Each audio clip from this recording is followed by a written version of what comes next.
Welcome to Settle Conversations, the podcast that brings you insights and perspectives from the experts and personnel in higher education.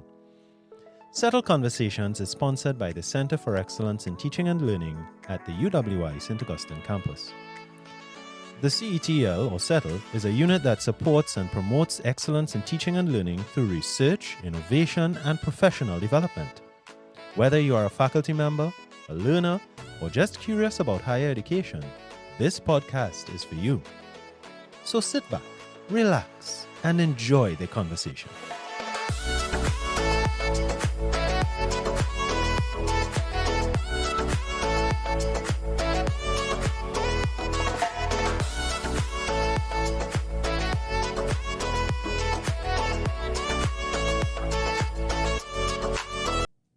Good morning and welcome to this very special Settle Conversation. This is a special education event, and so we really want to thank our sponsor, Guardian Life of the Caribbean.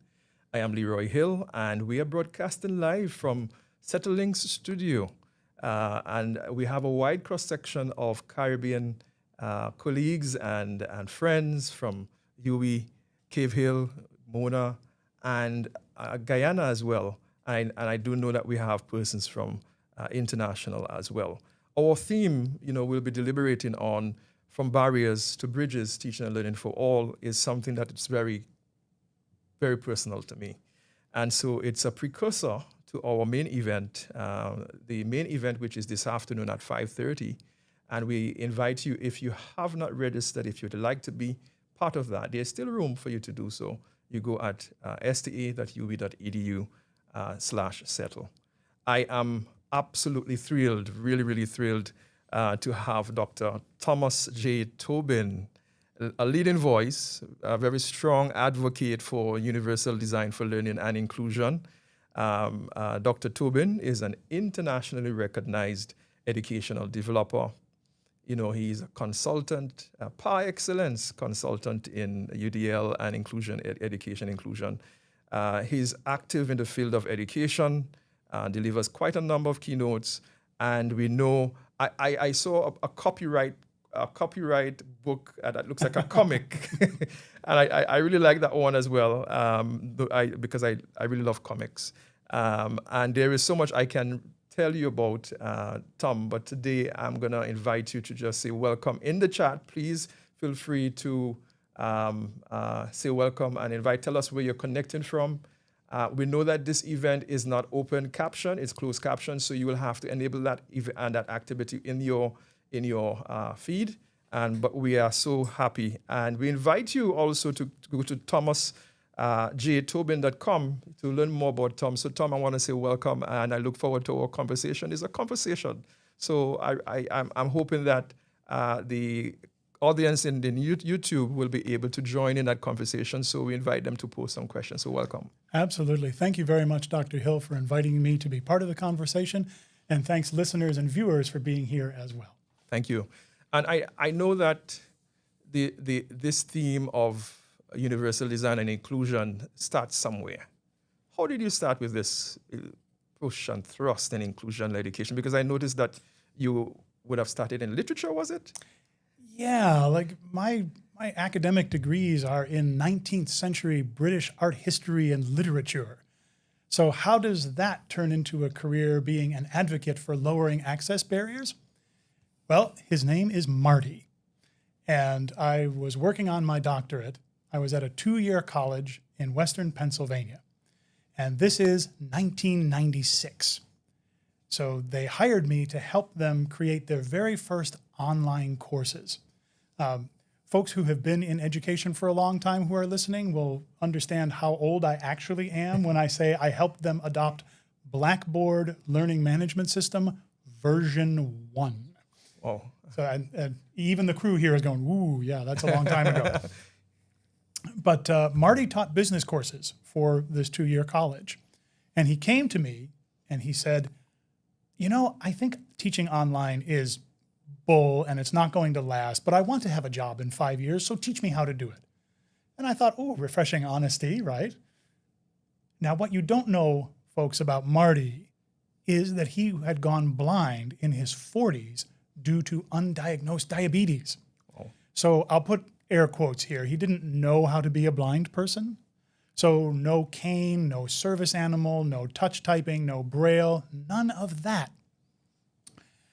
So it was a challenge to help Marty. And I thought, I'll go and look in the scholarly literature and that will save me. LeRoy, there was no scholarly literature on how to support a blind faculty member back in the 1990s. Now, by good fortune, I was able to connect with Norm Coombs at Rochester Institute of Technology. He was blind since birth. He was an advocate for the rights of people with disabilities in higher education. And his advice was essentially, good luck, kid. But he did tell me a few things about how to get started. And so this is back in the day before we had screen readers or automatic software on our mobile devices.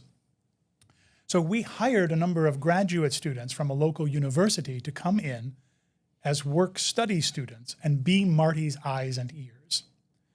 And it worked perfectly. When students would submit things in the online classroom, the graduate students would read their submissions out loud, and Marty would say, oh, that's a good point, give them credit, or this misses the mark, or this is missing, take credit away and put in this grade. And that worked perfectly for 3 terms before I had a vice president standing in my office door saying, we've got to shut Marty down. Oh.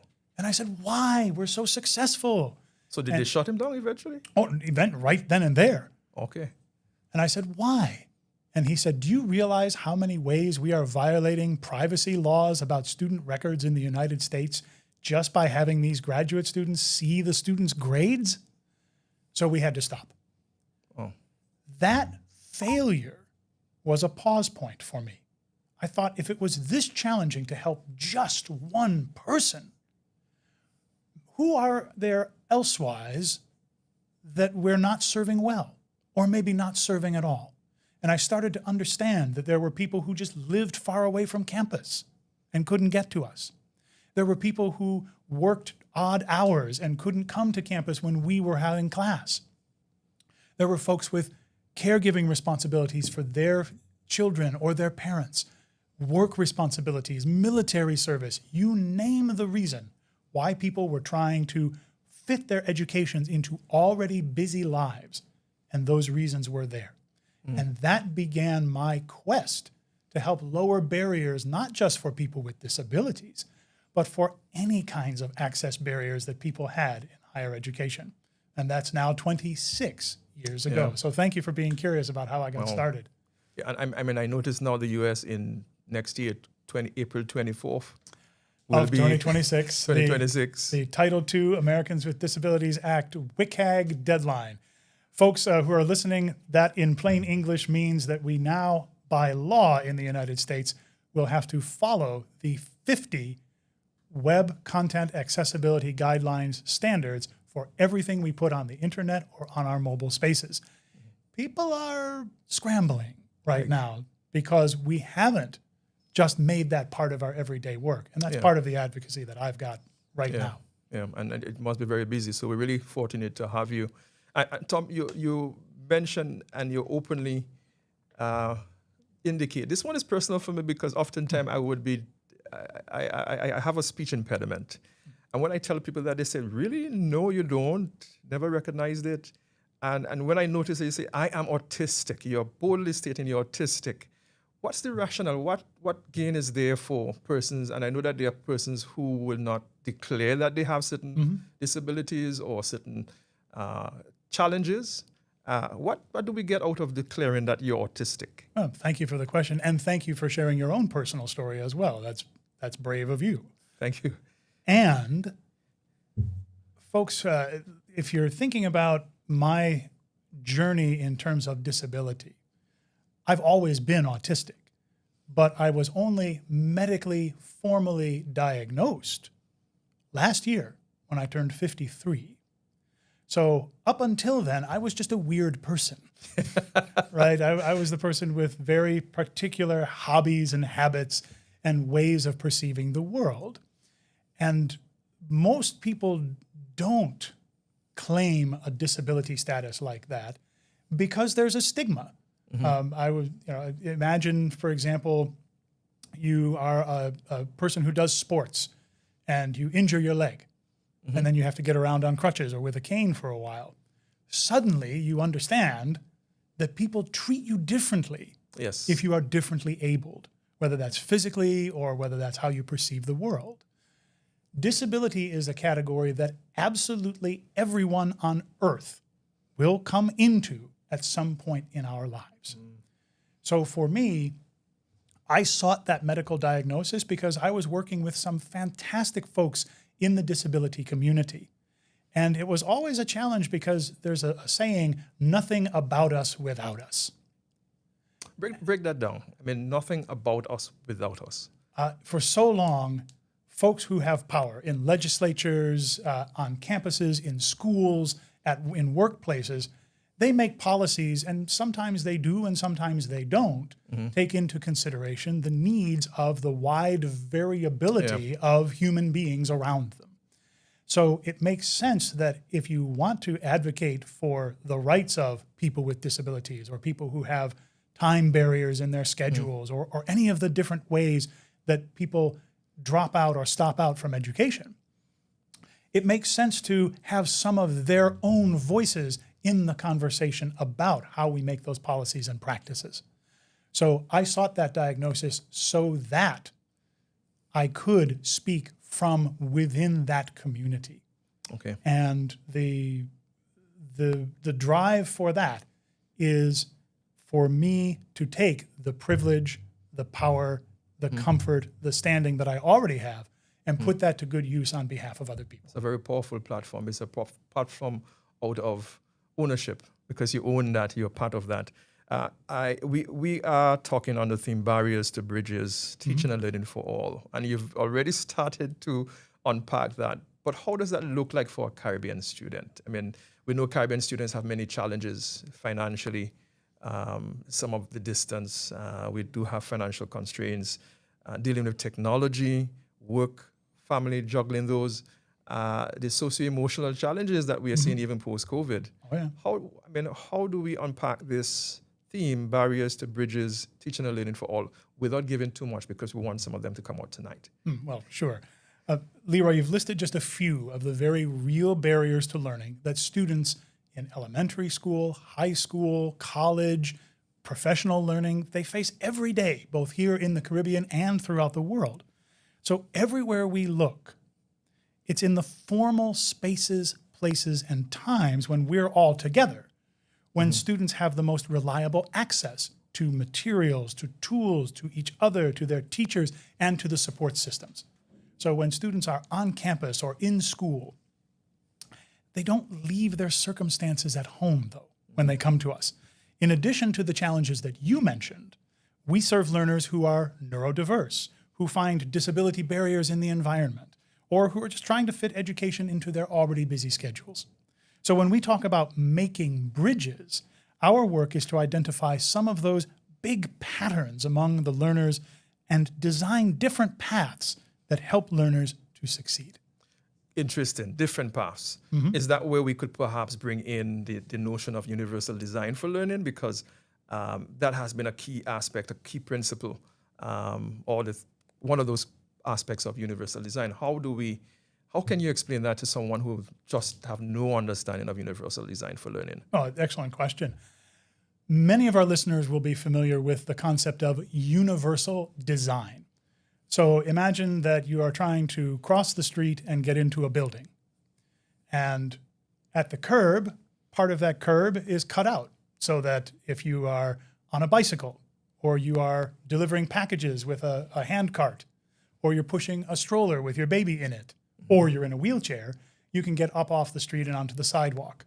If you're going into a building and the door is wide enough to accommodate a wheelchair, it's also wide enough to accommodate the person delivering packages. Wow. So that's universal design in the built environment. So buildings, roads, streets.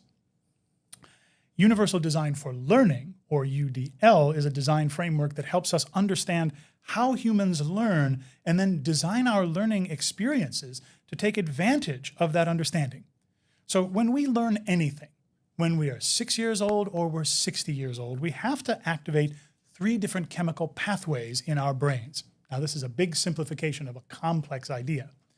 But there are those 3 different phases of learning correspond to how to make things stick when we are learning. And when we're thinking about that, it's getting engaged. So how do we help people to get started and then stick with us, especially when learning gets complex or challenging? Yeah. The second part is taking in information. How do we get the stuff? How do we read the information or watch the video or learn about the thing we want to learn? And then how do we practice with those skills? How do we show what we know? But humans don't learn effectively the same ways all the time, right? The scientists at CAST in Boston, they discovered that having more than one way to get engaged with and stick with learning tasks, more than one way to take in information and ideas, and more than one way to practice and demonstrate knowledge, all of those multiples help learning to stick better for people across a wide variety of circumstances. So when we say universal design for learning, that's what we mean. Design multiple means of engagement, representation, and action and expression. And it helps us to be ready with options for our learners when there's a big storm, or when the internet is spotty, when we have to study only after we've put the kids to bed, or lots of other life circumstances as well. That's quite interesting. And I mean, we've been doing that at Settle in terms of our framework, how we really demonstrate our commitment to inclusive by thinking more than the 2-hour workshop.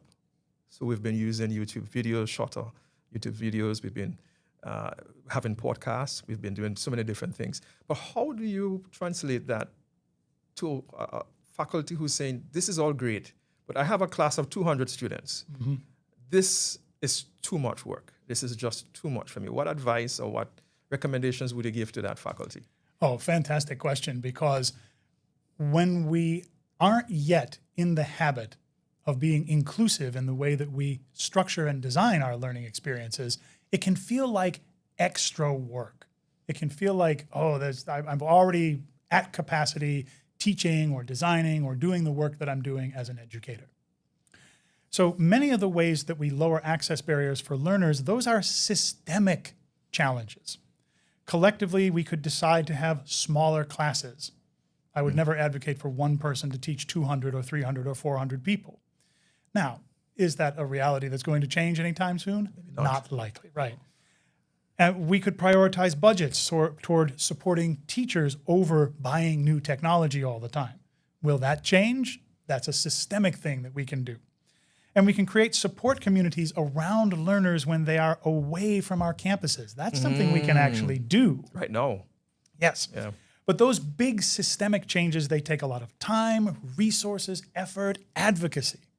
It's actually why I wrote my latest book. It's called UDL at Scale. It'll be coming out in 2026. It's an advice guide to presidents, school leaders, governing boards. And what I want to do is help teachers and communities now take concrete actions at the individual level that help lower access barriers for the students who are right there in front of us. Okay. And by taking a little bit of intentional effort right now, we can take work off our plates. We can actually make things easier not only for our students, but smoother for us as well. Is that part of the +1 principle? Yeah, to create so listeners, if you're not familiar with this, Universal Design for Learning has those 3 different pieces: multiple means of engagement, representation, action, and expression. I don't ask people to start with the formal definition. Okay. In my last book on Universal Design for Learning, I said, just think +1. Right. And we'll be featuring it later in the podcast. Yeah. If there's one way for an engagement to happen now, make just one more way. And where do you start with this?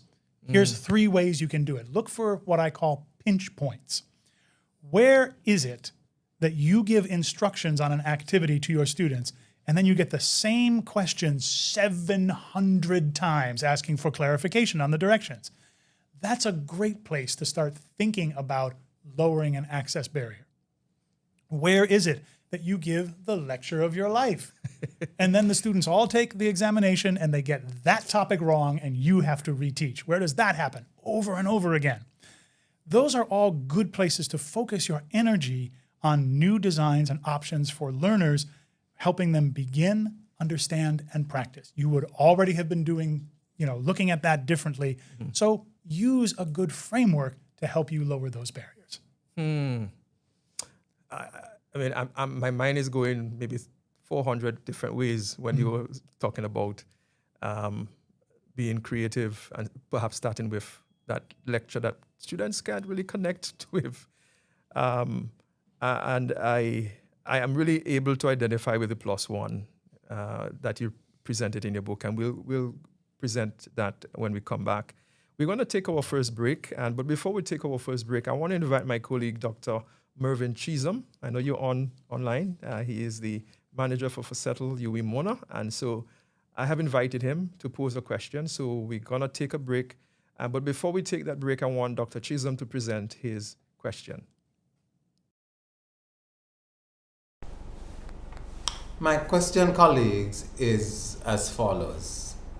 In the Caribbean, many of our students come from marginalized backgrounds, and we could easily reinforce negative stereotypes and alienate them, whether these stereotypes relate to identity, social and economic status, or sociocultural realities. How do teachers in this university guard against these possibilities in our teaching?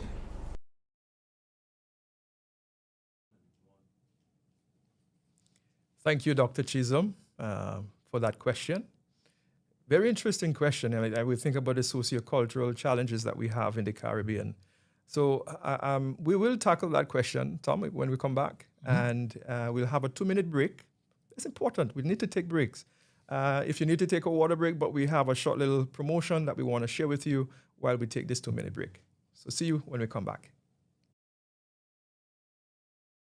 Welcome to Settlings Learn, your platform for engaging in learning opportunities at your convenience. Powered by the Center for Excellence in Teaching and Learning, UWI St. Augustine, Settlings Learn has been established to empower you at every stage of your learning journey. Our brand new e-learning platform offers a variety of courses and tutorials tailored to help you develop or refine your practice. Whether you're a student aiming to enhance your skills, an educator looking to innovate your teaching methods, or a lifelong learner eager to explore new interests, Settlings Learn is the place for you. And the best part is, when you successfully complete your training, you will receive a certificate of completion to recognize your hard work and achievement. You can also stay updated with the latest trends in teaching through our blog, offering you valuable insights and updates, keeping you informed and inspired. So, register today and start your new learning experience with Settlings Learn.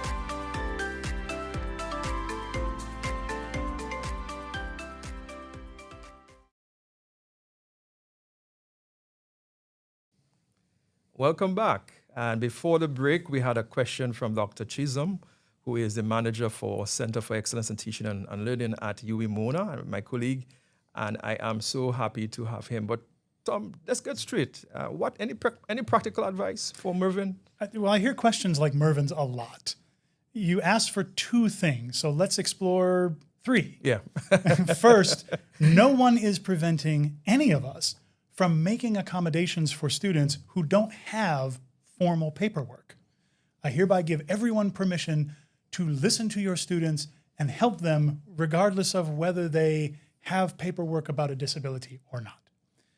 So we can help people where they are, even if they don't formally claim those disability barriers in their environments. Well, Now, second, Mervyn, if you think about the patterns among your students who are clearly struggling, as you said, do they have challenges with access to the materials? Have they ever been formally taught how to read critically, study, prepare for assessments? If we provide some how to be a student resources in collaboration with the other instructors in your department, say, that goes a long way toward lowering those access barriers. Now, third, universal design for learning doesn't have to happen everywhere in order to be effective. One place that we can start is providing more than one way for learners to practice or show their knowledge. Take one of your examinations or your course projects and ask, how would business practitioners in industry respond to those questions? And provide learners more than one option than just write me an essay or work in a blue book. Try expanding the options for one assignment or activity, and then don't lower the standards or simplify what you're asking your learners. What we want to do is to keep the rigor and challenge of our activities at a high level. School is supposed to be hard. School is supposed to be challenging. It's supposed to be where you learn things you didn't know how to do before. So keep the rigor at a high level. But what we want to do is lower the access barriers to taking part in that activity and conversation in the first place. And that's important because obviously when persons translate into the world of work, they're looking for that sort of connection, and sometimes they can't cross those boundaries. Mm-hmm. I do know in Trinidad and Tobago we are quite a diverse culture, and one of the things that we hear and ask is how can we be more culturally responsive in our teaching? How can we adapt our teaching practice to be more culturally responsive? Any advice for us? Well, I mean, let's get real for a minute. In a tiered education system like in Trinidad, we have the situation where it's only recently that the government has put resources toward laptops for all secondary school students. And once all students have laptops, that's supposed to somehow magically fix inequities for rural schools or security concerns about bringing expensive devices to school. Right? Just because we have the technology doesn't mean that people know how to use them or problems magically just go away. So technology doesn't by itself help us reach all of our learners. Rather, when we see patterns among our learners, we can then practice culturally responsive teaching. So we can get caught up in making sure that we are covering all the content for our classes. When's the last time you heard a colleague say, I'm so busy, I have to cover everything and I don't have time to stop? But we can get so busy with that we don't design purposeful time for students to make connections between our subject matter and their own lives, and our subject matter and their communities. Yeah. In culturally responsive teaching, we ask learners to talk about our subjects in their own language, and we bring in regular opportunities for learners to see how people in the community and in their families use the ideas and practices that we teach. One of the most powerful things we can do, whether it's working with school children or high schoolers or college-age learners, is to get them out there and engaged with people in the community. Make a class project be to talk to the people at your local bank when you're talking about mathematics or finance or business. And many of you are doing this kind of teaching right now. In fact, before we had this conversation, LeRoy, you and I were talking about this in your office. Yes. So now listeners get to hear this as well. It chimes well with the universal design for learning approach because it helps to lower not only access barriers, but barriers of class, culture, wealth, and stigma as well. Well, I want to plug this question in very early because I know some persons might be thinking about it, is that I'm interested in the intersectionality between AI and UDL, as well as assessments. And we see that AI is, and someone might be saying, oh yeah, here we go again. But it's here to stay, it's here with us. Any practical advice that you can share with us, particularly since we're seeing inclusiveness, universal design for learning, and AI? When you put AI in that mix, how does that look like? What does that look like?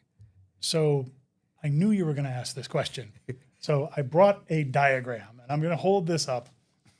And it's time to drive in on this one. And folks, viewers at home, we'll post this later on yes, we will. As we do. But if we think about artificial intelligence, learner agency, we want to give learners as much control over their educational circumstances as we can with universal design for learning. And they are in relationship together. So in this drawing that I'm holding up here, the horizontal axis shows learner development from beginning learners through proficient learners to people who are approaching practitioner level expertise. there's a rectangular box here above the horizontal axis, and there's an inverse relationship between designed universal design for learning and tool use. This is artificial intelligence, but it's also all the other tools that we ask our students to use. They're mobile devices, calculators, going to the library and using books, all the kinds of ways that people can engage tools to help them learn. Now, the designed part of universal design for learning is when we put UDL principles into practice as designers, instructors, staff members in our everyday work. It's expert-led, it has tight boundaries, and choices are largely constructed by us as instructors or facilitators. Tool use, that includes affordances that allow learners to practice, like flashcards or study guides, as well as affordances that can do the work for the learners, like generative large language models, or what most of us think of when we say artificial intelligence or AI. Now, when we are early in learners' experiences with new ideas or processes, right here at the beginning of the chart, their choices and actions, they should be largely constructed by experts who facilitate learners' path to basic mastery. This is learning things the hard way, the long way, the difficult way first. So if I may just stop for a moment, I know if that's the case, that means the design must be intentionally in a way to make it more, I don't want to use the word difficult, but we look at the word cheat. Okay. So let's say this a different way.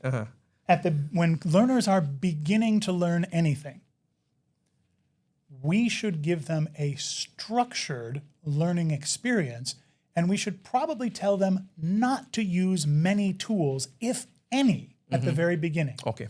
So in mathematics, if I'm helping people with long division in a high school, elementary school class, then I want them to learn how to do it in their heads before I ever let them take out their phones and use the calculator function.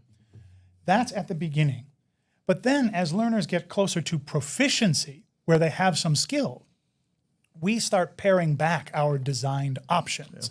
And we create space both for greater learner use of tools and a rise in what you see on the top here, which is agentic universal design for learning.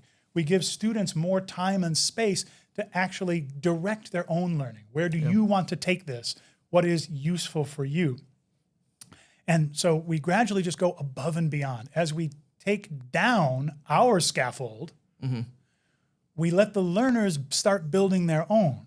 And we guide them in how to use tools effectively. So when we think about cheating, that's just you did something that I don't allow you to do. Yes.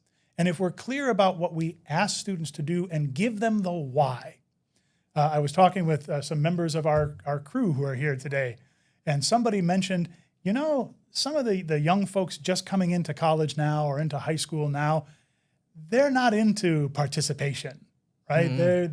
They don't really have a lot of motivation to engage or step in or do. The biggest way that we can help them to re-engage is to give them the why. Make it explicit in the directions for your activities. Tell them why you're asking them to do something or avoid something. And most of them want to learn, want to know what they need to know, and they'll follow along with you. Is this a beautiful magic wand that we wave that removes all cheating? No. At the same time, it's a reasonable response to how we fold tools like artificial intelligence into our overall designs. I mean, this is really exciting, and we can go deeper into this, but I really want to push the discussion along, the conversation along, and ask you, let's give ourselves a scenario. Let's suppose that student is Keisha, and she's brilliant. She worked 2 jobs, having learning difference, and she's been formally assessed like you. But she may not necessarily, being a single parent, may not necessarily meet the various academic standards for writing, for example, academic writing. You know, the traditional formats of how we'll support her really is a challenge, given her 2 jobs and so forth. How can we really facilitate Keisha? Keisha sounds a lot like Katie, who was a student at Northeastern Illinois University when I worked there in Chicago some years back. Now, one of Katie's professors, when she was a third-year student at university, came to me in the teaching center and he said, "Tom, I have a student and I know she's cheating, but I can't figure out how." And I said, "Okay." So the professor showed me two of Katie's early papers, right? In the one, the writing was uneven. There were few details, not a lot of evidence. The examples didn't support her main ideas. Then the professor showed me Katie's work that she had just turned in. It had a clear thesis. The prose was polished. There were subordinate ideas and details in there. It was a great jump in quality. So I asked the professor why he wanted my input. And he says, "This is the problem. I've run it through Turnitin. I've Googled sentences from it. I've asked my colleagues if it sounded like things they know. Every way they try, it comes back original. But it can't be. She can't write like this, right? I came to you." So I started where I always do. I phoned Katie and I said, "Hey, I work with instructors on teaching practices, and your last essay in this professor's class was really good. Tell me how you put it together." Did you say AI? No, Katie told me a very different story. She confessed that she had struggled in class ever since her first year. She understood what the professors were saying and what they wanted to say in response, but when it came time to write, something wasn't connecting. And she went to the university's writing center. Now, my colleagues in the writing center are not psychologists, psychiatrists. They can't diagnose anything. But when they figured something out, when they talked with Katie, she could express what she wanted. But when they said, "Okay, here's a keyboard at a computer, just type out an outline of what you want to say," Katie couldn't do it. "Well, here's a pen and a piece of paper." Katie couldn't do it. But when they said, "Okay, forget all of that, just tell me how you would respond," Katie could do that. And so they connected Katie with a piece of software that listened when she spoke and wrote it into a word processing document. Dragon Naturally Speaking. Correct. Long time You know ago, exactly what it is, right? So the quality of her writing went up by a lot, so much that her instructor thought she was cheating. And when we figured out that this was essentially an accommodation, Yes. then it was explained, right? And the instructor was able to work with Katie better. I know listeners are probably thinking, what happened to Katie? Because she was on academic probation at that point. She was about to get kicked out of the university. She is now a fourth grade social studies teacher in Schaumburg, Illinois. And I was very honored to play even a tiny part in Katie's story. But that's what we could do for Keisha and for all of our other learners in our classes. If we can offer different ways for students to show the same skills, whether it's in writing versus saying something out loud, or maybe allowing students to record their work and play it back rather than give a live presentation in front of everyone else. The secret to maintaining rigor is to use the same assessment criteria for all of the options you provide. Make the learners show the same skills, just in different ways. That way you keep things at a challenging level and you're lowering the access barrier. And I could think that this approach works very well for her single parent, very busy. She could easily pull out her software and begin to talk. And. This is why accommodations, individual disability accommodations, are straining our systems right now. So many more people are receiving formal disability diagnoses these days. Is it because there are so many more disabled people around us? No, we've just gotten better at figuring out what people need in order to be able to engage with their environments successfully. And the model of making one change, one time for one person, which is individual accommodations, is great when it's only 2 or 3 people.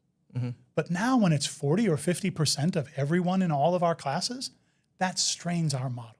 And universal design for learning is that intentional effort that takes that work back off our plates. I like that you say intentional effort, because some persons might be saying, "Oh, I already do that." And the challenge is, how much intention do you put into it? And I want to take a break. We want to go to our next break. I want to invite my colleague, Dr. Justin Zephyrin, who is the director for Cave Hill campus. I know he's in the chat. Welcome. Good morning, Justin. And I want to invite you to pose your question before we go on a break, and then when we come back, Tom will address that question.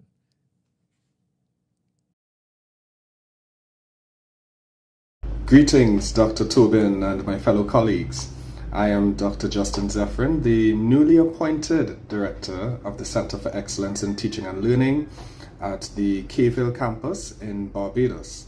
One of the trends that we have seen throughout the higher education landscape is an increase in dropout rates, particularly among students with family, job, or even financial obligations.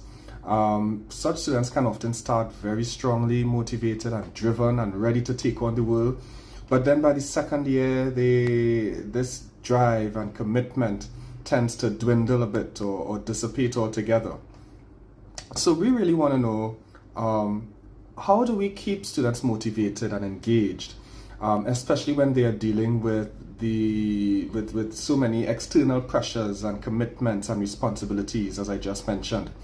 How do we keep them motivated to help them see the value and to see that what they have signed up for is worth the struggle, is worth the sacrifice, is worth it all in the long run? Yeah? Thank you.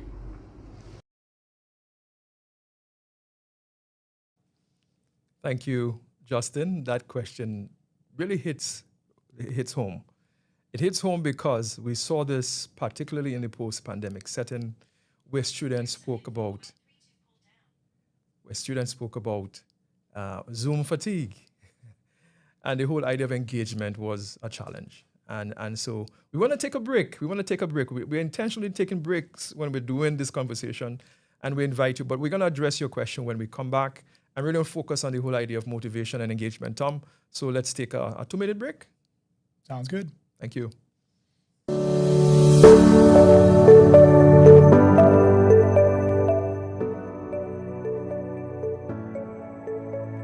It's been another exciting year at Faculty Cafe, a space of joy, collaboration, and academic growth.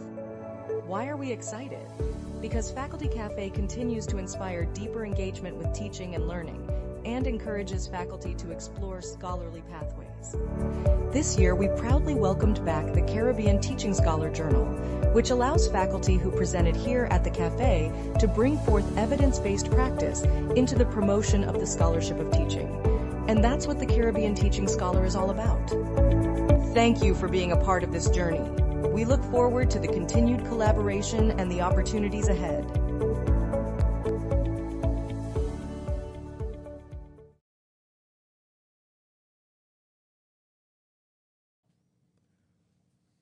Welcome back. And before the break, we got a question from Dr. Zephyrin, the director from Settle Mona, Cave Hill. And the question of engagement. How do we respond to this question, Tom? We even have a term for this. It's called the freshman cliff. If we enroll 500 first-year students, by the time they're getting ready to be sophomores in their second year, there's probably only about 450 of them still with us. What happened to the other 50 students? The number one reason why students drop out is finances, and no design scheme can touch that. But the number two, the second biggest reason for students to drop out, is time. Now, Justin's question about motivation and engagement is something that Universal Design for Learning can help us with. Think all about the demands on our learners' time, right? Yeah. They are trying to cram their studies into already busy life commitments. So when we ask learners to prepare, practice, study, do their homework, we have to help them understand how to use their time. We can break up our content into 20-minute chunks to help them fit better into fragmented schedules. You talked about moving away from 2-hour workshops into 20-minute podcasts or quick 2-minute videos. Same idea, right?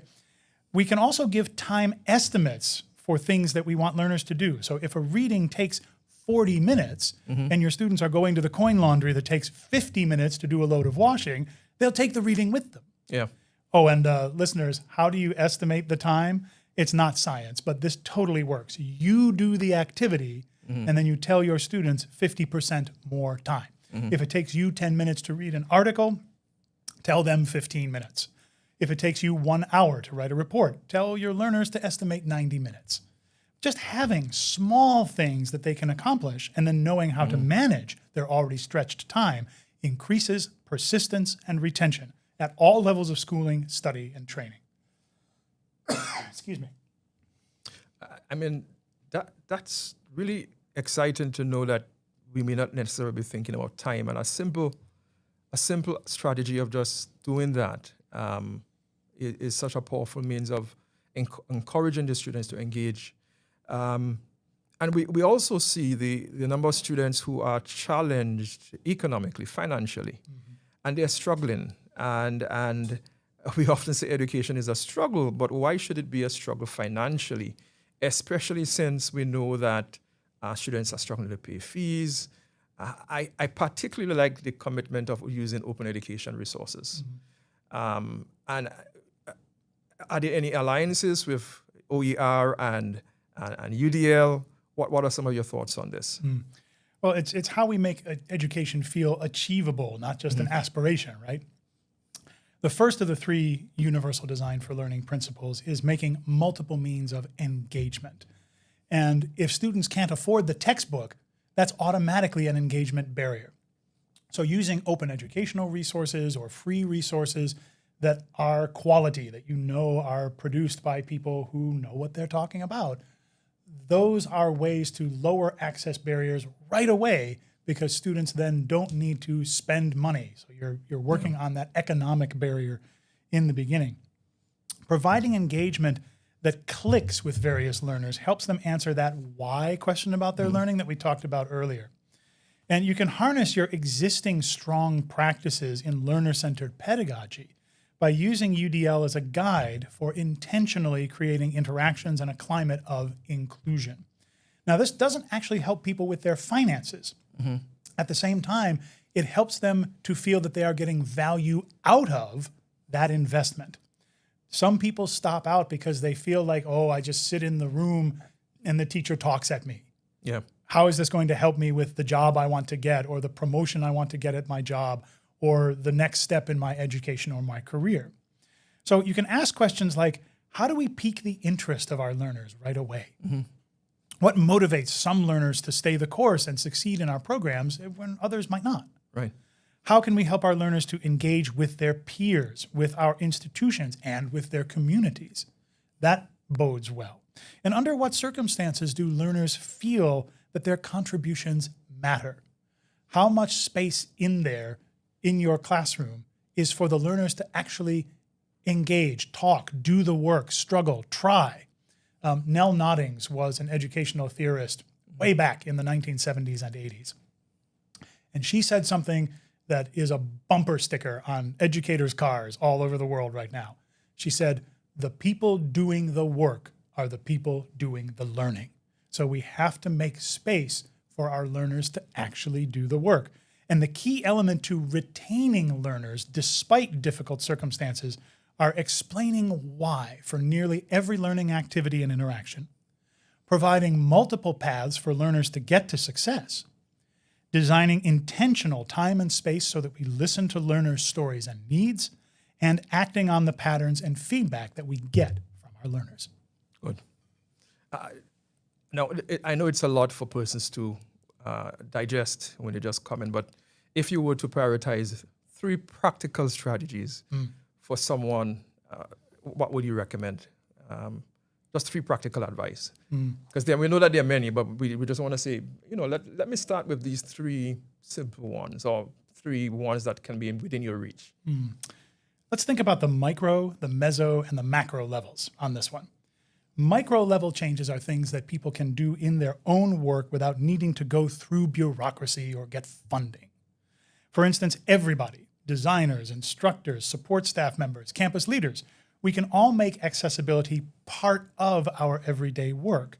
And this can be as simple as adopting that +1 approach to all of your materials and engagement. If there's one way that learners interact now with content, with each other, with their instructors, with the support staff, with the wider community, make just one more way for that to happen. Now, doing that intentional work reduces the need for making individual accommodations, one change, one time, one person. So you're actually taking work off your plate. At the meso level, like your department or your team, we examine changes that we can make collectively, committing to implementing core inclusive practices, along with milestones for measuring success, like getting everybody to use alternative text when you post images for your students, to use basic document formatting, that if you have a word processed file, that you use the headings and title feature instead of just making the text bold so that you can search through it. And this doesn't just help your visually impaired students. Everybody. Putting transcripts or captions on video materials, and then choosing accessible third-party tools when your institution buys them. And then at the macro level of entire systems, we have to give way from individual applications. And imagine that there's 20 steps to perfecting universal design for learning. Folks, there aren't, but just think along with me for a minute, right? 20 steps. Most of us spend time and money to get a couple of dozen people who have the privilege, interest, and time all the way up to step 18. And then nobody else in the institution even knows what we're talking about. And here I have to give UWI St. Augustine credit that you've actually adopted universal design for learning in your institutional policies already, so that instead of getting a few people all the way out here, now you're asking everyone in the entire institution to get to step 2. And that's much more powerful. It's broader changes, but simpler ones. Find things that everyone can do to help lower barriers all across all of your service touchpoints. Oh, that's powerful. I want to thank you for sharing that. I also want to invite my online colleagues. We need to see you posting some questions in the text. We haven't seen any. And so if there are any burning questions regarding inclusive education, UDL, if you can share that. We want to go to our next. I want to invite my colleague, Ms. Elia Grant-Fraser, who is the Settle Director for Global Campus online. And so we want to invite her into the conversation. Elia, it's such an honor to have you here this morning. And so before we go to our next break, I want to ask you to pose your next question. And then, Tom, we will take that one. That's our last video question, and then we will wrap up. All right. Yeah. Hi, good day, Dr. Tobin, Dr. Hill. A very, very important topic being discussed here today. I'm Elia Grant-Fraser, and I work at the UE Global Campus, the campus with the mandate of delivering online courses to students of the region.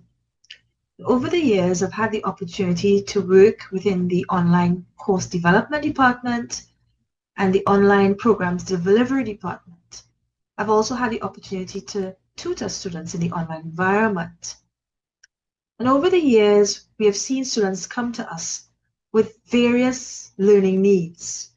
They may be visually impaired, they may be hearing impaired, and some of the disabilities may not be that apparent. So what we normally see is students struggling in the online environment.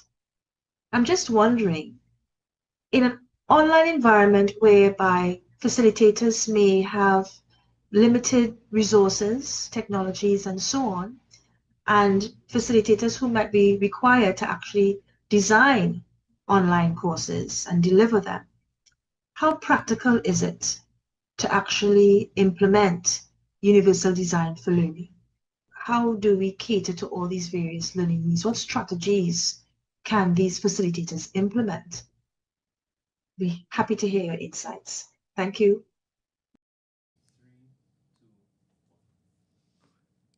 Thank you, Elia, for that question. Tom, I mean, it's an interesting question because we have much more persons online than before. And so many persons have been using blended learning online. And so that question is quite a relevant one. So when we come back after the break, we'll tackle that question. All right? Thanks.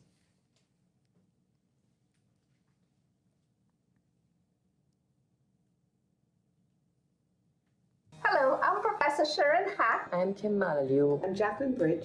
I'm Professor Michelle Michael. I am Charlene Rose. I'm Jason Matthew. I am Bipaya Parry. I'm Dr. Leticia Addison. I am Dr. Yumika Powder George. I'm Dr. Elaine Monica Davis. Congratulations to the 25 years of this remarkable program. When I learned that I got this award, I was overwhelmed. Receiving this award was deeply meaningful to me and has personally inspired me to continuously strengthen my commitment to teaching innovation, inclusivity, and student success. As it gave me the courage to continue experimenting with new teaching and assessment techniques and to strive to keep learning and growing as an educator. I uncovered delightful nuances of this intricate world that profoundly shaped decades of my practice of teaching stewardship. Being part of this legacy has underscored to me the importance of recognition in supporting the work of educators and in shaping the experiences of students. This award reminds me that teaching is guiding students to discover their strengths and bridging theory with real-world application. Teaching is a gift, it's an art, it's a skill, and that I wish you, as you continue on your journey, that you will empower and inspire young minds. In particular, the students, because the students always make us give our best all the time to produce excellence. Every time I teach, I learn, and I'm impacted by the partnership that we have in learning. Congratulations on this extraordinary milestone. Thank you, Guardian Life, for providing this amazing opportunity. Thank you for raising the bar and supporting us educators to be lifelong mentors. I extend my best wishes for the continued growth of this program. Thank you, Yui. Thank you, Guardian Life. Thank you, Settle.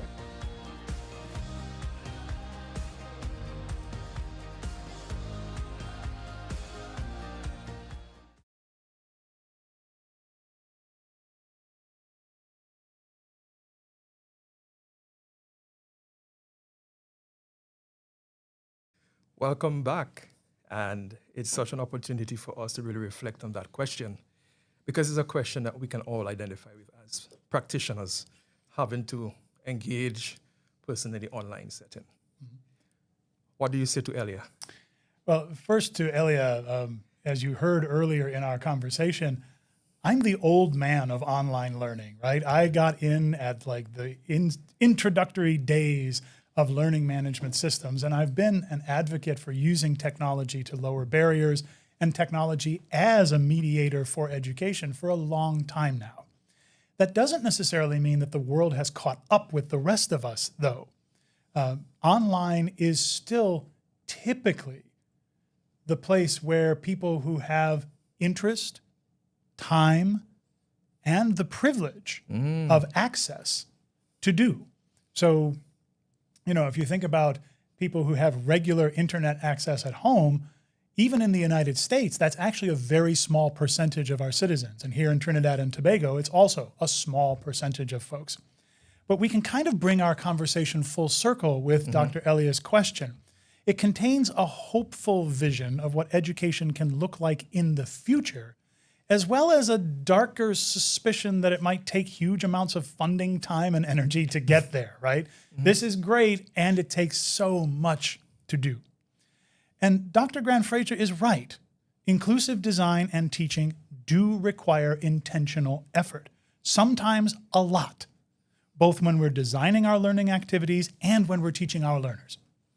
At the same time, if we aim for perfection, to lower every barrier right now, we will see the enormity of the task that is in front of us, and we'll suffer from analysis paralysis, and we won't even start. So I'll take progress over perfection any day. When we're thinking about online and technology-mediated learning, don't try to create the perfect program. Okay. Reach out to the students whom you know have access, and then start thinking about how you can give access to people who don't have it. Figure out with your partners in the community, where are the public library spaces? Where are the elementary and secondary schools where adult learners could come in after hours to use the computers? Where are those spaces where there are community access hubs where people might not have their own devices on which to study. Even in the United States, less than 40% of households have a laptop or desktop computer in them at home, even today. And that number is similar in Trinidad and Tobago. I looked. So we're working with populations of potential learners who might not have a device other than the mobile phone in their pockets. Can we design some of our learning engagements so that people can consume information there so that they are better prepared when they come into the formal learning spaces and places, whether those are physical classrooms or they're online classrooms? Okay. And now, if we're taking progress as our goal, define one barrier, work on one activity, expand one assignment or interaction, just take one action and then come back and do something different. But don't try to do everything at once. Then when you have examples of success for your online programs or reducing barriers in your physical classrooms, create communities of people who will do the work together. Move from the grassroots to that middle and then macro level. And you can engage your school leaders to support making accessible and inclusive design just part of everyone's everyday work. That's a future that everyone in the Caribbean can work toward, one piece at a time. One piece at a time, one person at a time, one puzzle to fix at a time within that game. And we want to, as we wrap up, think of our audience. I want to leave with our audience something concrete. If someone is watching today, whether you're a faculty member, whether you're an administrator, whether you're a parent or even a student, if they want to start building bridges to today and tomorrow, what are some of those things that they can commit to? One big thing to leave everybody with. Everyone can do listening to learners, whether you're a parent, whether you're a peer, a teacher, an administrator, all those roles you mentioned. Talk to the students in your life and ask them about the barriers that they face. They will tell you. And involve learners in the conversations about solutions as well. Students deserve to have their voices heard. There's a saying in disability communities, we touched on it earlier, nothing about us without us. So, listeners and viewers, a splendid first step to building bridges is to ask the learners in your life about their experiences and then bring them into the conversation as partners. Thank you, Tom. I want to draw attention to a book that you've written, Reach Everyone, Teach Everyone, Universal Design for Learning in Higher Education. And you have about 10 of them here with you today, and some inviting. If you're on campus, you can certainly reach out and secure your copy. I think it's just 140 TT, is it? And 140 TT. If you come to the lecture later today, I'll be glad to sign a copy for you. Good. I'm going to get my copy autographed before you leave. I want to thank you, Tom, for this important conversation to our Caribbean community. Thank you for taking the time out. Inclusive education is about honoring every student, not just those of you think who especially need it, but for everyone. We all do need that opportunity for us to build bridges to understanding there's so many different ways we could support individual diverse needs. So let's commit to building bridges. Those bridges, one student, one classroom, one person, one university at a time. I want to thank my colleague, Dr. Chisholm from Mona Campus, Dr. Zephyrin from Cayfield Campus, and Mrs. Elia Grant-Fraser from Global Campus. Thank you so much. And I am also want to thank my production team, Mr. Mark Garcia. Excellent job, Mr. Mark Garcia, Mr. Javed Mohammed, and Mr. Sahai Chesu, who worked tirelessly behind the scenes to bring today's session. We've seen all the backward and forward things that we've had to do. We also have persons that we want to thank. There is Rip Saw Creations, that beautiful sign you see at the back there. Rip Saw Creation, CNC Machine and Woodcraft. We have Mr. Rajesh Lakan of My Study Community on YouTube. If you really look at, he has a very thriving community on YouTube. We want to thank you for helping us there. And that beautiful table that you're seeing that on top here, that's from Moore's Island Forge, our lovely furniture that you're seeing here, and also Mr. Matt Innes. But we can continue to say thanks. For you, I want to say thanks to all of those of you who are joining on. And let's keep the conversation going. Now, we know that we can talk much more about many different things, but I want to stop here because I want to give you some time to reflect. If there are any burning questions, I would love to see those questions. We could signpost those questions before we go. But I want to say thank you so much, and we look forward to seeing you next time. Well, thank you very much for having me on, Dr. Hill, and thank you to everybody who joined us today. Thank you. Pleasant good morning, everyone.